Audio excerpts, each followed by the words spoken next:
सुनील बागुल आणि मामा राजवाडेंचा भाजप पक्षप्रवेशाला ब्रेक।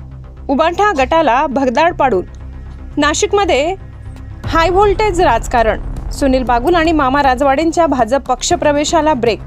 विश्वसनीय सूत्रांनी दिलेल्या माहितीनुसार मामा राजवाडे आणि सुनील बागुल यांचा आजचा नियोजित पक्षप्रवेश भाजपकडून थांबविण्यात आलाय। गुन्हा दाखल असून होणार होता पक्षप्रवेश।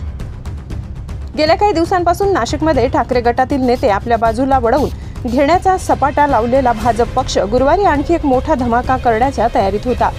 भाजपने ठाकरे गटाचे नेते सुनील बागुल आणि महानगर प्रमुख मामा राजवाडे यांच्या गळाला लावण्याची चर्चा रंगली होती। यावरून ठाकरे गटाचे खासदार संजय राऊत यांनी भाजपवर टीकेची झोड उठवत राजकीय साधन शुचिता आणि पोलीस यंत्रणेच्या गैरवापराचा मुद्दा अधोरेखित केला होता। यानंतर आता भाजपने सुनील बागुल आणि मामा राजवाडे यांचा पक्षप्रवेश तुर्तास थांबविण्याचा निर्णय घेतल्याची माहिती सूत्रांनी दिली आहे। त्यामुळे सुनील बागुल आणि मामा राजवाडे यांचा आज दुपारी होणारा पक्षप्रवेश लांबणीवर पडलाय। महाराष्ट्र माझा न्यूजसाठी वृत्त संकलन विभाग, नाशिक।